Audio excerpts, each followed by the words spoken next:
Hello everyone. Today we're going to talk briefly about transforms.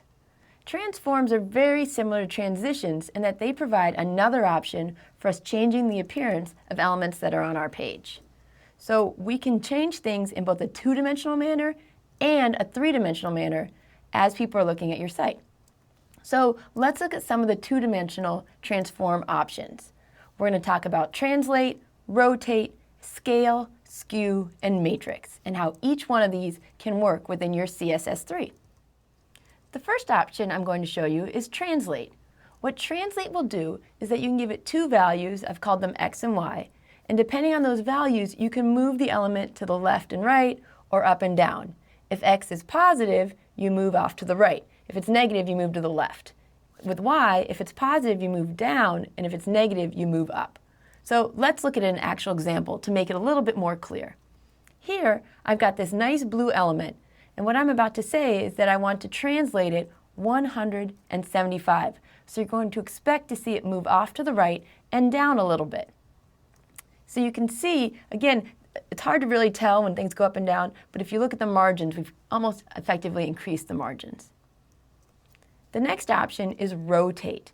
And when you rotate something, you're rotating, or I kind of like to think of it as spinning the element a certain number of degrees. You don't see the spin, you just see the result, or what it would look like at the end. So here, I have another element, and I'm going to tell it to rotate by 30 degrees. So from here to here.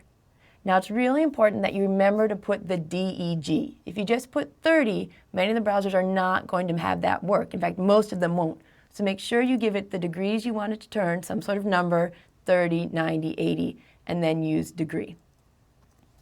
Next, let's talk about scale. And scale is just a fancy way of saying, let's make it wider or taller. So again, you give it two numbers, and that's how much you want to change the width and the height of an element. So here I have a smaller block, and I've decided I'd like to make it 2 times as wide and 3 times as high. Here's a new element after the transform scale. Skew is very hard for me to explain what it does, and it's even harder to do it because I always forget my left and rights when I'm looking at the camera. So again, you're going to want to play with this one and look at some of the examples.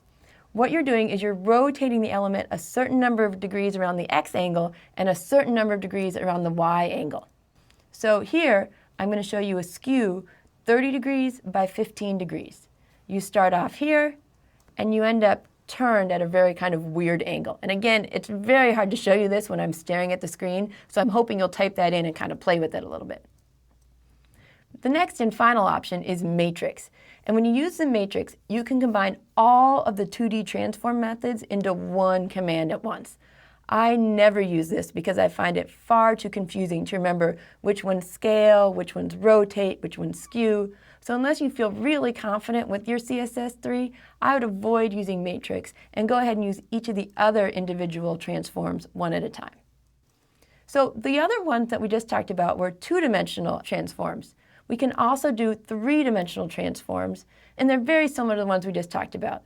So for instance, with rotate, now instead of just rotating along the X or Y axis, we can also rotate around the Z dimension as well.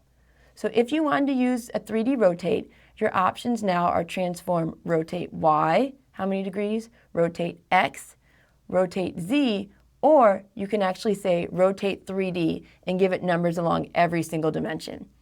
I rarely use the 3D dimensions, but we do have the options. We have the rotate, we have the scale, and we have the translate. And they can really do some really interesting things with how you want your elements to look. When it comes time to use transforms, there's a few things to think about. Typically, when you use transforms, you're going to use them with state changes. If you remember, that means you might have a transform happen when you do an on hover, or an on focus, or an on active. If you're really just trying to change what an element looks like right from the start and leave it that way, you may want to think about just taking pictures and messing with the pictures and doing things offline. It's faster and it doesn't use up as much bandwidth. However, it's a cool way to kind of play with things and gain confidence with your CSS.